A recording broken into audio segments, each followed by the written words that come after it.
혹시 유주얼 서스펙트라는 영화 아십니까? 우리나라에서 1996년도에 개봉이 되었던 영화입니다. 제가 포스터를 준비했는데 이런 포스터 너무 오래돼서 기억도 안 나실 것 같아요. 미국의 산페드로라고 하는 항구에서 배가 폭발하면서 27명이 죽고 9천만 달러, 그러니까 한화로 약 1천억 원의 현금이 사라지는 사건이 발생합니다.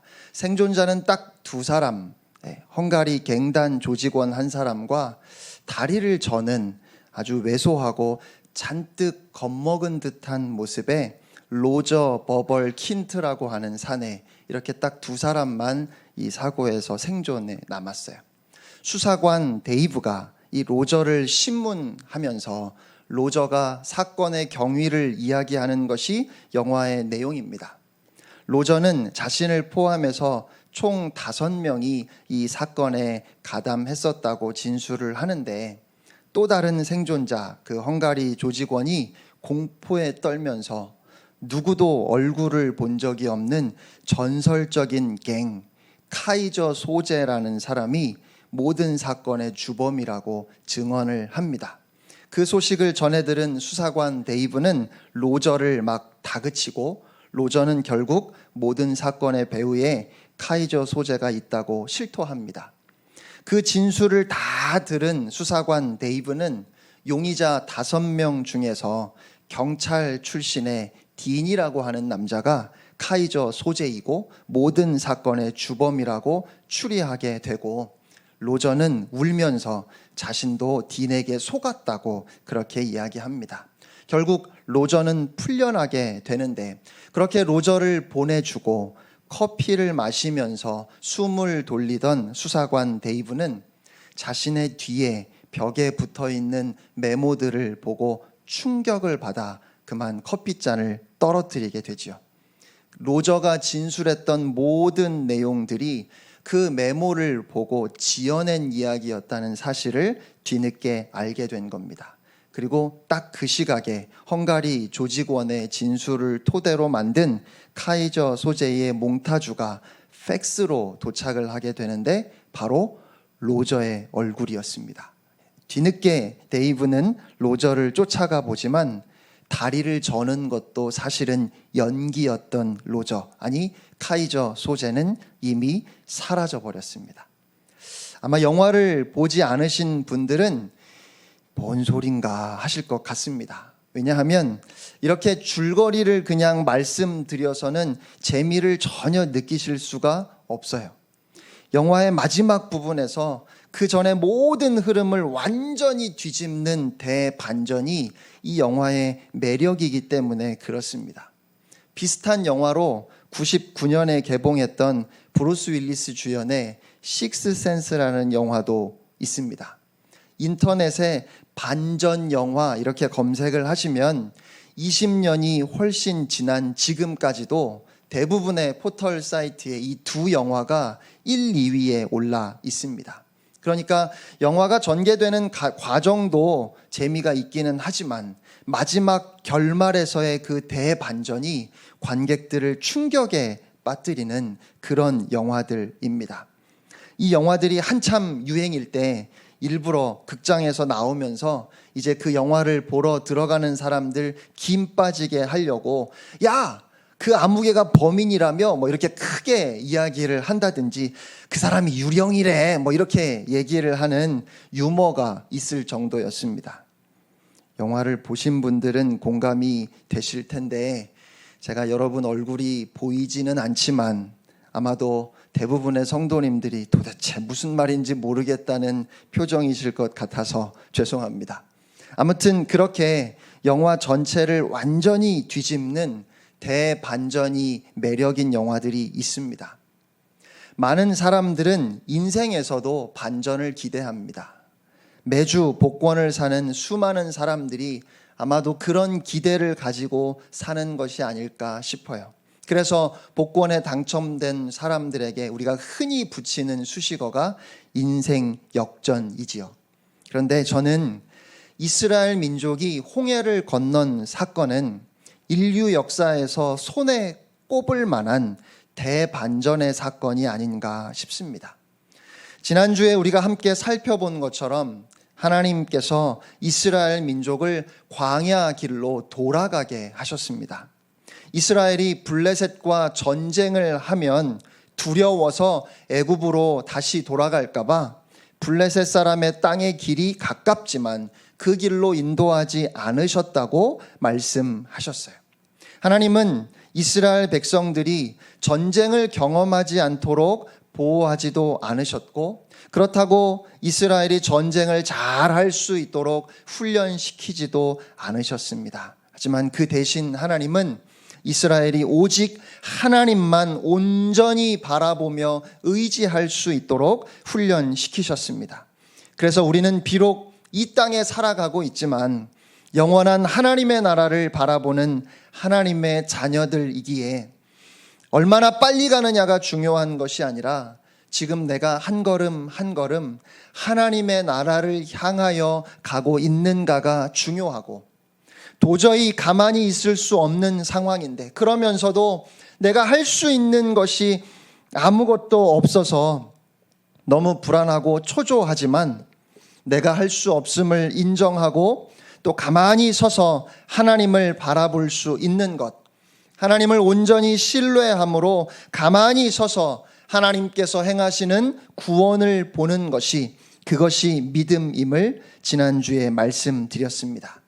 그런데 하나님께서 이스라엘 민족을 그렇게 광야 길로 돌아가게 하신 이유가 또 있습니다.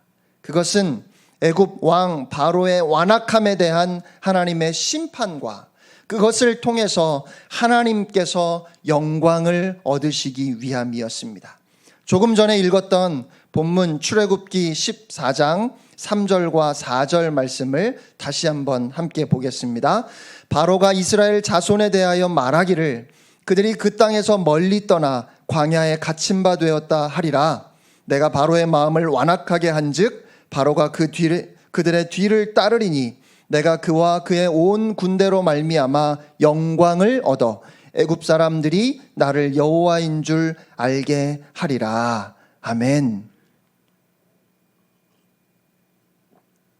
바로의 완악함은 끝이 없었습니다.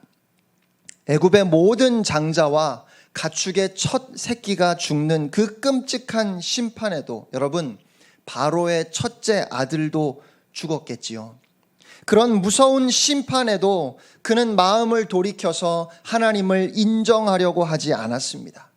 바로는 하나님이 어떠한 분이신지를 생생하게 경험했지만, 그래서 여호와 하나님이 지금까지 그가 알고 그가 섬겼던 모든 신들보다 강하고 위대한 참신임을 인정할 수밖에 없었지만, 그럼에도 하나님을 인정하거나 하나님을 섬길 마음이 그에게는 조금도 없었습니다.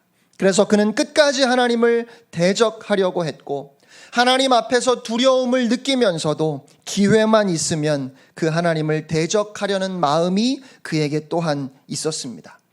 한 가지 먼저 짚고 넘어가야 할 것은 4절을 보면 하나님께서 바로의 마음을 완악하게 하셨다, 그렇게 성경에 기록되어 있는데, 이 말씀은 바로는 하나님을 대적하거나 이스라엘을 공격하려는 마음이 전혀 없었는데 하나님께서 억지로 그 마음을 막 주장하셔서 그렇게 하셨다는 뜻은 아닙니다.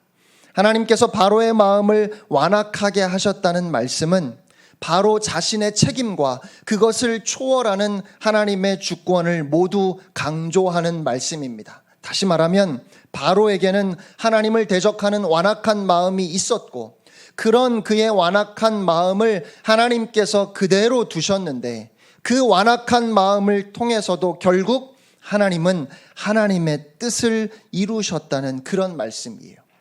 바로는 이스라엘 민족이 끝이 없는 광야에서 홍해를 앞에 두고 갇혀버렸다고 생각했습니다. 안 그래도 바로는 하나님께 굴복해서 이스라엘을 보낸 것 때문에 속이 상했습니다. 그런데 이스라엘 백성들이 멍청하게도 남쪽으로 내려가다가 홍해바다 앞에 갇혀버린 것입니다. 그러니 바로와 그 신하들의 마음이 변할 만하지 않겠습니까? 도대체 우리가 저들을 왜 놓아주었지? 저들이 없으면 당장 벽돌을 굽고 성을 쌓는 일은 어떻게 해야 하지? 다시 이스라엘 백성을 붙잡아다가 노예로 부리고 싶은 충동이 일어났을 것입니다. 바로는 애굽의 모든 병거를 동원해서 이스라엘을 추격하기 시작합니다. 홍해 바다 앞에 이스라엘이 장막을 친 것에 대해서 바로는 이스라엘 민족이 스스로 갇혔다고 생각했고, 이스라엘 민족을 공격해서 굴복시킬 수 있는 절호의 기회라고 생각했습니다. 바로만 그렇게 생각한 것이 아닙니다. 이스라엘 백성들도 그곳이 자신들의 무덤이 될 것이라고 생각했습니다. 그래서 애굽에는 우리를 묻을 데가 없어서 우리를 이 광야로 끌고 나와서 죽게 하는 것이냐고, 그냥 애굽 사람들을 섬기면서 살게 놔두라고 하지 않았느냐고, 노예로 살지언정 살아가는 것이 광야에서 이렇게 다 죽는 것보다 낫지 않느냐고 모세를 원망했습니다. 하지만 그 자리는 하나님께서 처음부터 계획하시고 이스라엘을 인도하신 자리였습니다. 거기에는 하나님의 섭리가 있었습니다. 그곳은 오히려 하나님을 반역했던 바로와 애굽에 대한 마지막 심판의 장소였습니다. 하나님께서는 이스라엘 앞에 가던 천사를 그들의 뒤로 가게 하시고 구름 기둥도 그들 앞에서 그들 뒤로 가게 하셨습니다. 그래서 애굽 군대와 이스라엘 사이에 있게 하시고 그 구름이 애굽 군대가 있는 쪽은 어둠으로 덮고 이스라엘 백성이 있는 쪽은 환하게 밝혀주므로 밤새도록 애굽 군대는 이스라엘 백성들에게 가까이 다가갈 수가 없었습니다. 그렇게 이스라엘 백성들은 마른 땅을 밟고 바다를 건너갔습니다. 그리고 애굽 군대도 이스라엘 백성을 뒤쫓아 바다 한가운데로 들어갔습니다. 바로의 모든 말들과 병거, 마병들이 전부 다 바다 한가운데로 들어간 것입니다.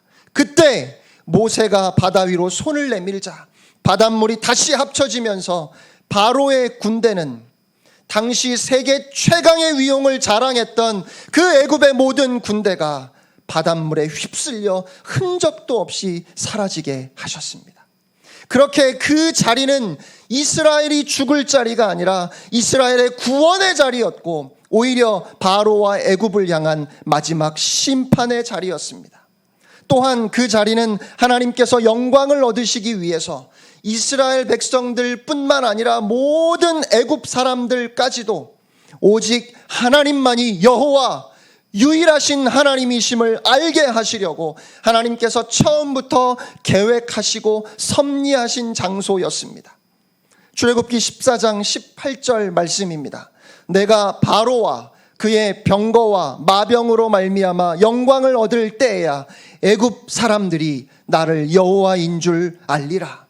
그러니까 여호와가 누구이신가를 알리기 위해서, 다시 말해서 하나님의 하나님 되심을 계시하기 위해서 하나님께서 주도하신 사건이었다는 것입니다. 그것을 바로도 몰랐고 이스라엘도 알지 못했습니다. 현재 휘튼 대학의 총장인 필립 라이큰 목사님은 여기서 바로를 사탄에 비유했습니다. 사탄은 끊임없이 하나님을 대적하고 하나님의 백성들을 괴롭힙니다. 사탄은 도대체가 지치지 않고 하나님의 사람들을 유혹하고 넘어뜨리려고 합니다. 그런데 예수님을 십자가에 못 박을 때, 그때 사탄은 자신이 승리한 줄 알았습니다. 예수님께서 아무런 저항도 하지 않으시고 죽임을 당하셨을 때 제자들은 이제 아무런 희망이 없다고 생각했습니다. 하늘도 빛을 잃어 온 땅에 어둠이 임하고 예수님께서 그 십자가 위에서 마지막 숨을 내쉬셨을 때 뿐만 아니라 예수님의 죽음을 확인하고 십자가에서 예수님을 내려서 무덤에 장사 지내고 무거운 돌을 옮겨 그 무덤을 막았던 그 순간에 모든 사람들은, 주님의 제자들까지도 이제는 다 끝났다 생각했습니다. 하지만 그 십자가의 사건은 사탄의 머리를 부수기 위해서 하나님께서 친히 계획하시고 섭리하셨던 대반전의 사건이었습니다. 아무도 경험한 적이 없었던 그 부활이라는 사건이 그 십자가의 죽음을 주님의 영광의 승리로 만들어 버릴 줄은 아무도 몰랐다는 말입니다. 사탄도 몰랐습니다. 그런데 하나님께서는 십자가를 통해서 온 세상에 하나님의 사랑을 확증해 보여주셨고, 그리고 영광을 받으셨습니다. 죽음의 자리였던, 절망의 자리였던 무덤을 부활의 영광의 자리로 반전시키셨습니다. 바로 오늘 본문의 홍해도 마찬가지였습니다. 홍해로 돌아가는 길은 하나님의 반전을 위해서 계획된 길이었습니다. 그래서 어떠한 고난 앞에서도, 어떠한 위협 앞에서도, 어떠한 핍박 앞에서도 우리가 낙심하지 않는 것은 바로 이 대반전에 대한 기대와 믿음 때문인 줄로 믿습니다. 더 이상은 아무 선한 것도, 아무런 기쁨도, 아무런 가능성도 보이지 않는 무기력하고 절망적인 상황이 애굽의 군대와 홍해 사이에서 두려움에 떨고 있었던 이스라엘 백성들의 모습이고, 또한 오늘 우리의 모습인지도 모르겠습니다. 아무리 생각해도 길이 보이지 않습니다. 아무리 생각해도 더 나아질 것 같지가 않아요. 아무리 생각해도 이 상황이 어떻게 좋아질 것 같지가 않습니다. 그래서 당황스럽고, 그래서 힘들고, 그래서 고통스러운데, 사랑하는 성도 여러분, 홍해 바다가 갈라지는 그 대반전은 아무도 생각하지도 상상하지도 못했습니다. 모세는 홍해가 갈라질 것을 기대하지는 않았을 겁니다. 하나님께서 바다를 가르시고 이스라엘 백성이 마른 땅으로 바다를 건너가게 하실 것은 아마 꿈에도 몰랐을 거예요.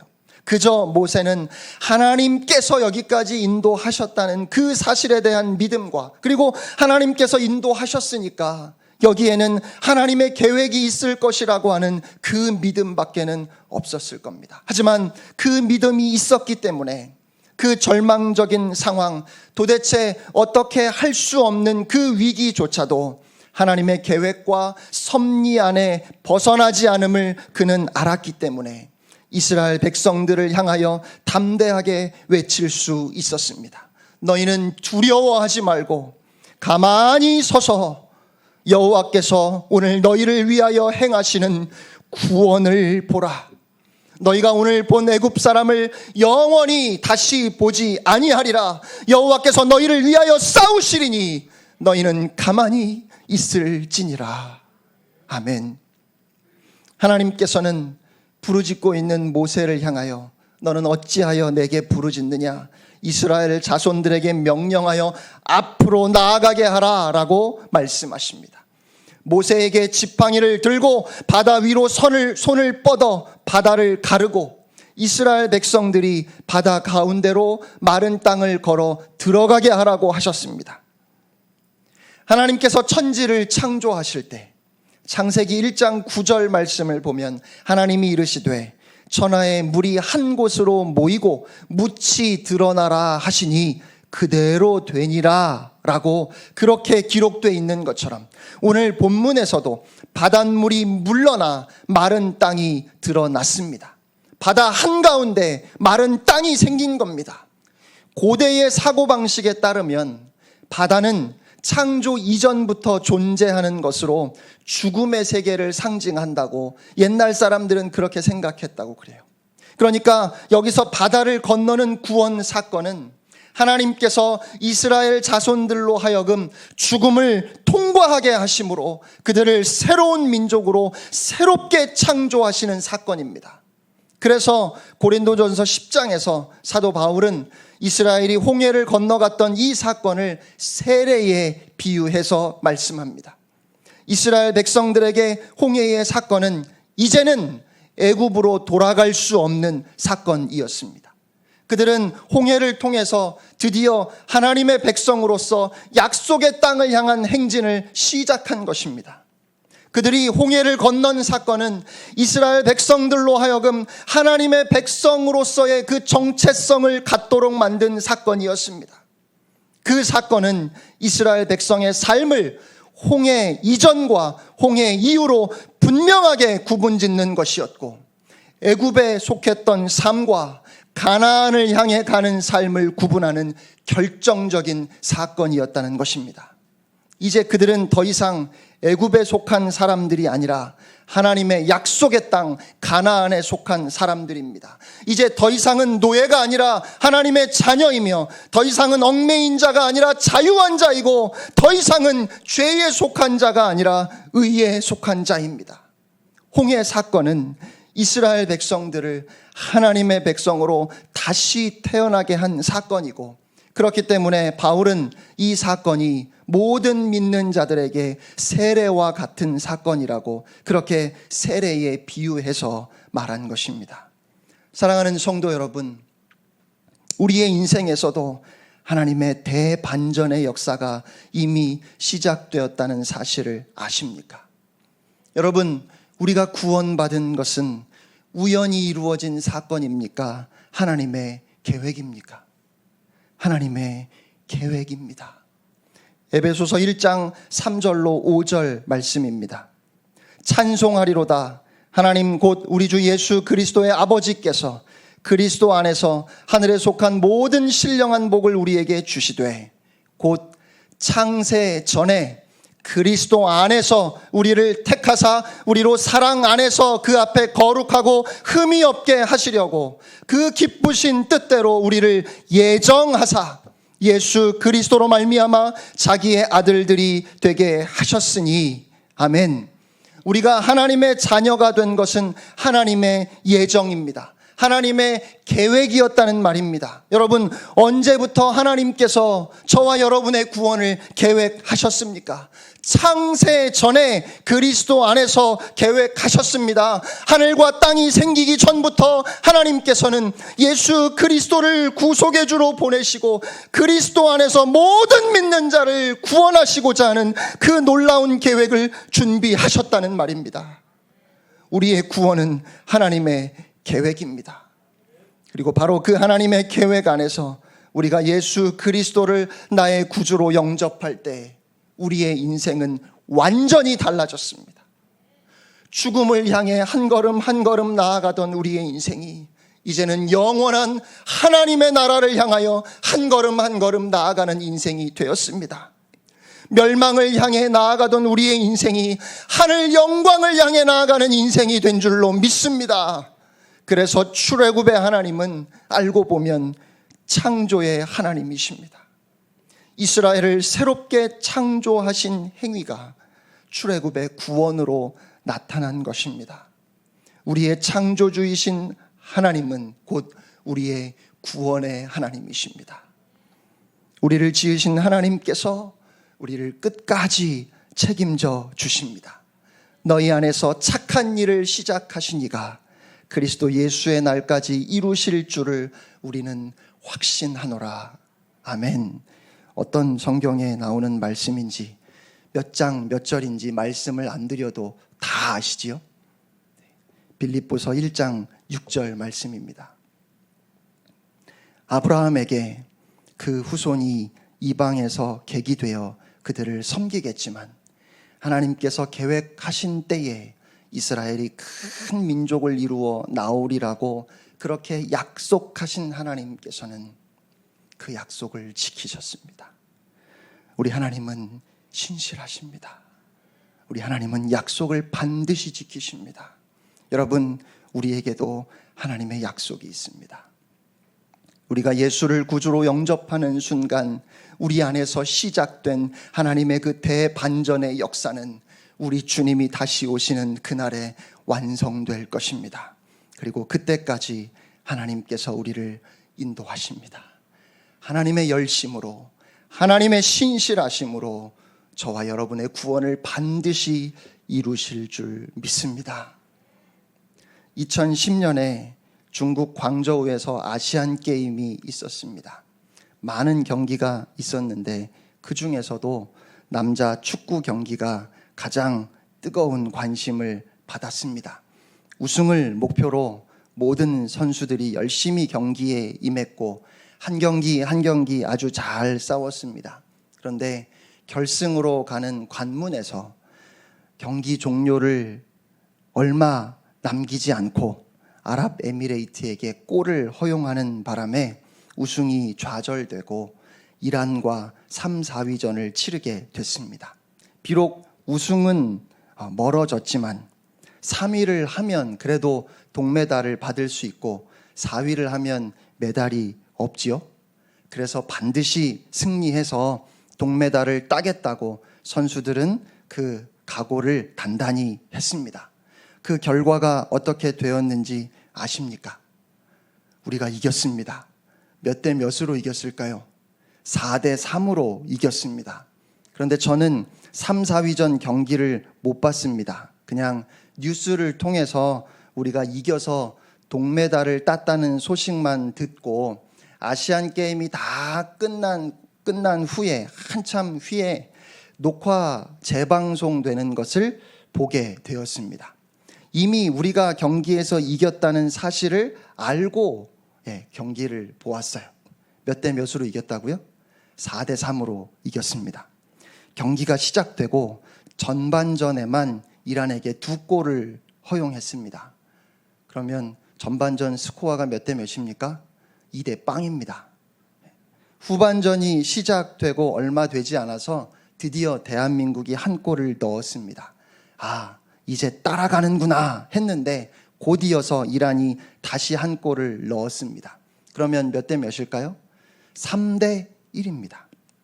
시간이 계속 흘러가는데 대한민국이 한 골도 못 넣는 거예요.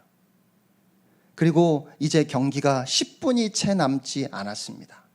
여러분, 제가 그 상황에서 그 경기를 보면서 얼마나 가슴을 졸였을까요? 짜증난다. 그냥 보지 말까? 그만 보자. 이러고 포기했을까요? 아니, 점수는 3대 1이고 시간은 10분도 채 남지 않았다니까요. 아니지요. 저는 이미 그 경기에서 이겼다는 것을 알고 있지요. 오히려 시간이 가면 갈수록 제 마음에 알 수 없는 흥분이 생기는 겁니다. 이야, 이 짧은 시간에 이 점수를 역전한다는 말이지, 기대가 제 안에서 생기는 거예요. 결국 10분도 채 되지 않는 시간에 대한민국이 3골을 몰아 넣으면서 정말 극적인 대역전승을 했습니다.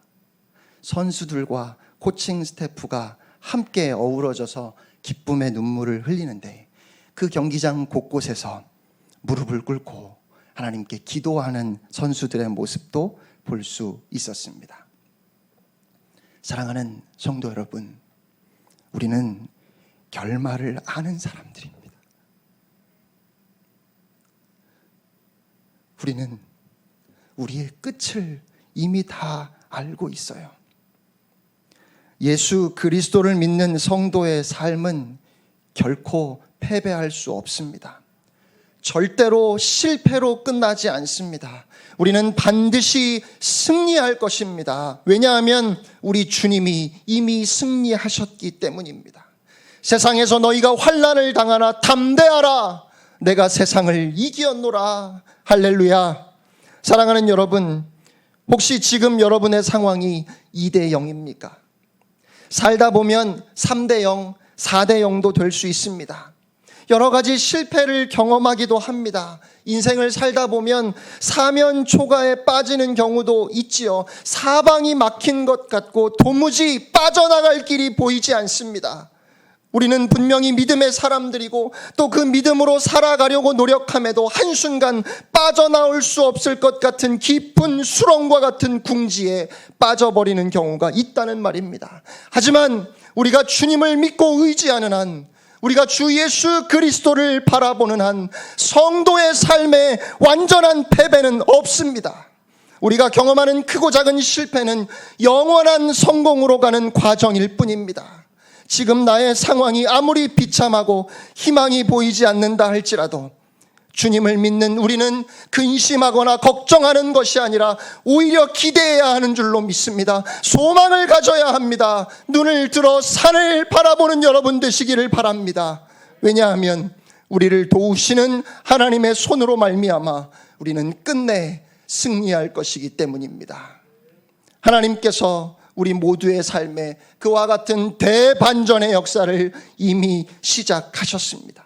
죽음까지도 이기시고 승리하신 주님이 지금도 우리와 함께 하십니다. 그 주님이 우리의 도움이 되십니다. 두려움을 떨쳐버리고 일어나십시오. 부활의 주님을 믿기만 하면 우리의 삶은 반드시 승리할 수밖에 없습니다. 사랑하는 성도 여러분, 가만히 서서 우리를 구원하시는 하나님을 바라보시기 바랍니다. 그 위대한 대반전의 역사를 똑똑히 믿음의 눈으로 바라보는 여러분 모두가 되시기를 바랍니다. 그렇게 산 소망을 가진 하나님의 자녀로서 이번 한 주간도 한 걸음 한 걸음 영원한 하나님의 나라를 향해 나아가는 여러분 모두가 되시기를 주님의 이름으로 축복합니다.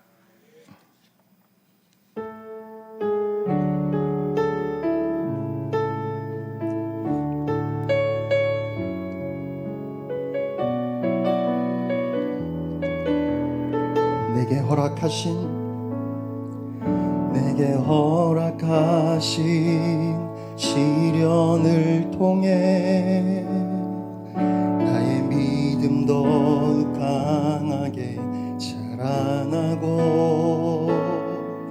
험한 산과 골짜기 지나는 동안 주께 더 가까이 나를 이끄시네. 내가 겪는 시험이 어렵고 힘겨워도 내 주님보다 크지 않네.